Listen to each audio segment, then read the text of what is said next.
Habiendo calculado ya a la resultante de fuerzas R y a la resultante de momentos MR, las podemos graficar en este sistema de ejes coordenados y ortogonales, que por una cuestión práctica no están en la misma escala, aunque sí obviamente respetan las proporciones debidas.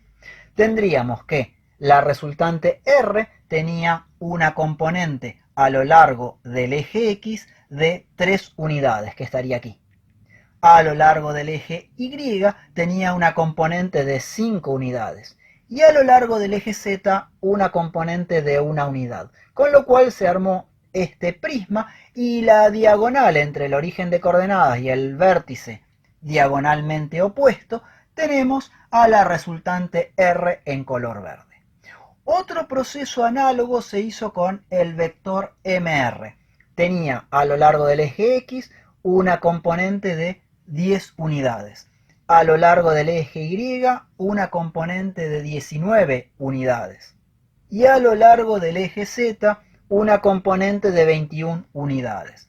También se trazó un prisma y entre el origen de coordenadas y el vértice diagonalmente opuesto tenemos al vector MR.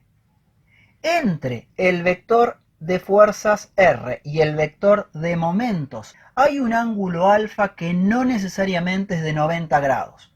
En el caso de las fuerzas, el momento de traslación de cada una de ellas sí era perpendicular al plano que formaban la fuerza con la distancia, mientras que en el caso de la resultante de todas las fuerzas y la resultante de todos los momentos, no hay necesariamente un ángulo de 90 grados entre uno y otro. Debido a que no son ortogonales R y MR, a MR se lo podrá descomponer en una componente que sea colineal con R y una componente que sea perpendicular a R. La colineal se llamará MT y la perpendicular se llamará MF, que no coincide obviamente con la dirección de MR, aunque en este gráfico por la perspectiva pareciera que sí coincide. Pero MT coincide con la recta de acción en color verde de la resultante R y MF es perpendicular a la recta de acción de la resultante R y obviamente no coincide con la dirección de MR. Teniendo en cuenta eso, hay que tratar de determinar la posición en la cual tendrá que estar esta resultante en el espacio para un sistema de fuerzas no coplanares y no concurrentes, porque este momento MR de traslación es exclusivo para el caso en el que se ha trasladado a cada una de las fuerzas a este punto en particular de nuestro espacio, que lo hemos elegido arbitrariamente nosotros al fijar el sistema de ejes coordenados y ortogonales. Pero en realidad la resultante pasará por algún punto del espacio a través de su eje central. Pasemos ahora al cálculo de MT y de MF, es decir, las dos componentes del momento resultante MR. El primer paso es obtener el versor R, que sería un vector unitario que pasa a lo largo de la recta de acción de la resultante de fuerzas.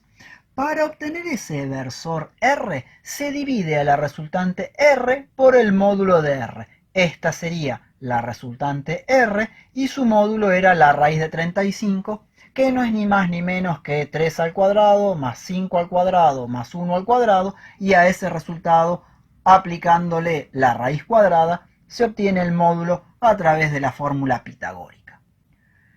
Como el versor R corre a lo largo de la recta de acción de la resultante R y también por esa misma recta de acción debe correr el vector MT, el versor, que es un vector unitario de MT, tiene que también tener la misma expresión que el versor R, lo cual es lógico porque si R es un vector unitario y mt es un vector unitario y los dos vectores unitarios están corriendo a lo largo de la misma recta de acción, por lógica tienen que ser exactamente iguales el versor R y el versor mt. Si al vector mr resultante de momentos lo multiplicamos por el versor mt, lo que tendremos será el módulo del vector mt que obviamente corre a lo largo de la recta de acción de la resultante. Como a mr ya lo tenemos y al versor mt lo obtuvimos en el renglón anterior a partir del versor R, podemos realizar el producto escalar entre ambos. En un producto escalar directamente se multiplican componente a componente, con lo cual tendríamos 10 por 3, que me da 30, 19 por 5 me da 95 y menos 21 por 1 me da menos 21. Operando matemáticamente me da 104 y obviamente esta constante queda, así que me queda 104 sobre raíz de 35. Así como el versor R era el valor de la resultante dividido su módulo, el versor mt será otro tanto como se ve aquí. Despejando, es decir, pasando en forma de producto al módulo de mt, tendré al vector mt, porque esto será un escalar y esto es un vector unitario.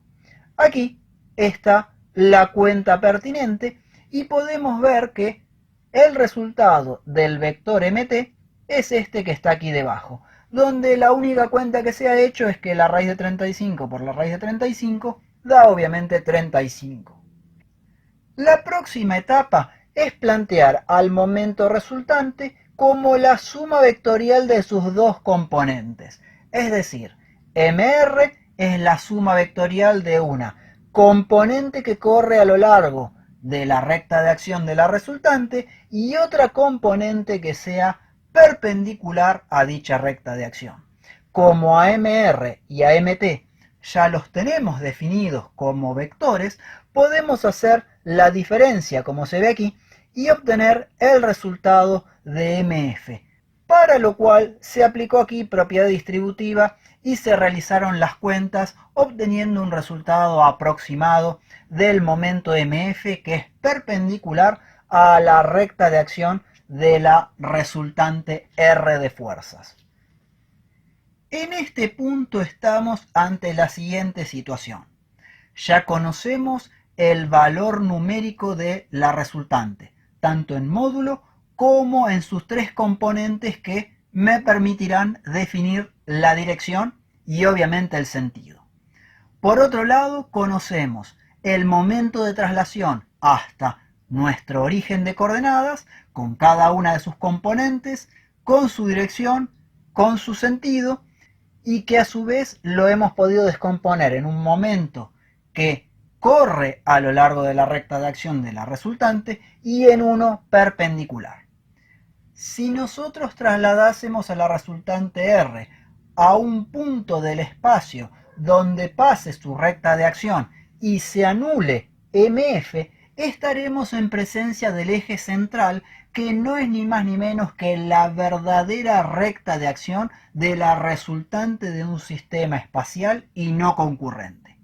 Para lograr eso, debemos plantear una fórmula donde R, por una distancia desde el origen de coordenadas y hasta el punto de aplicación de R, me dé un momento idéntico a MF y que por lógica, al ser un producto vectorial, sea perpendicular al plano que forman esa distancia D y la resultante R y que obviamente anulará a este MF.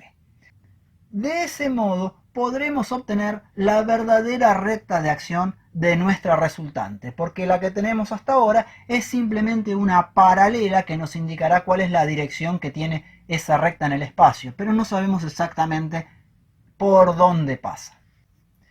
Cuando nosotros traslademos a la resultante R una distancia D desde nuestro origen de coordenadas y obtengamos por esa traslación un momento idéntico a MF, pero de sentido contrario, de ahí el menos, tendremos justamente que esa distancia D es la distancia desde el punto origen de coordenadas hasta el punto de aplicación de nuestra resultante, de modo tal que esa resultante ahora estará actuando sobre el eje central.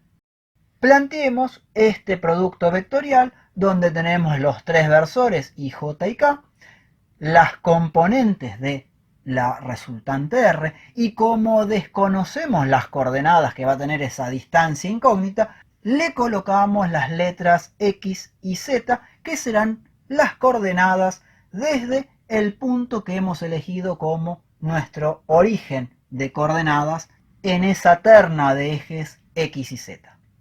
Aplicando nuevamente aquí la regla de Sarrus, tendríamos i por 5 por z, 5zi. 3 por i por k, 3ik. X por j por 1, xj. Menos las otras tres diagonales, que serán k por 5 por x, 5xk. 1 por i, y. Y finalmente z por j por 3, 3zj. Operando matemáticamente y juntando todos aquellos términos que tengan versor i, todos los términos que tengan versor j y todos los términos que tengan versor k, llegamos a esta expresión que se ve aquí. 5z menos y con versor i, x menos 3z con versor j y finalmente menos 5x más 3y con versor k.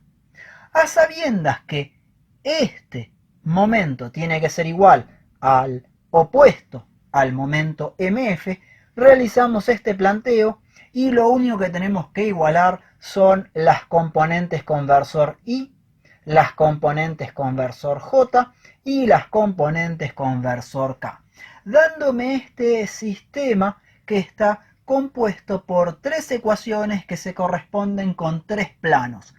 Los mismos se cortarán en el espacio de manera tal que coincidan en una única recta. Esa recta única no es ni más ni menos que el eje central y es la recta a lo largo de la cual se desarrolla la resultante R con el sentido que ya estaba fijado cuando calculamos su vector y sus componentes.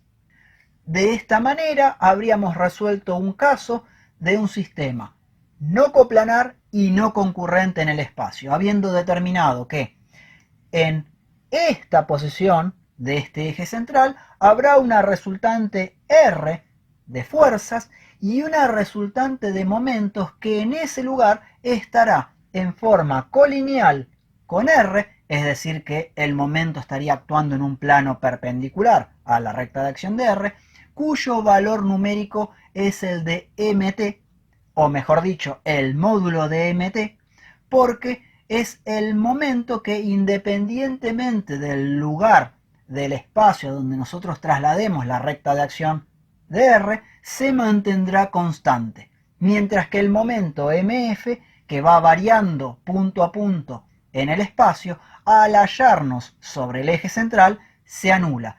Y es allí donde sabemos que está actuando la resultante R, porque en un sistema de fuerzas no coplanar y no concurrente, debe quedar como resultante no solamente una resultante de fuerzas, sino una única resultante de momentos que sea independiente del punto que nosotros hayamos elegido para realizar la reducción para poder calcular la resultante. De esta manera hemos resuelto un caso espacial no concurrente donde la resultante final tiene una componente de fuerza y una componente de momento colineal con esa fuerza resultante.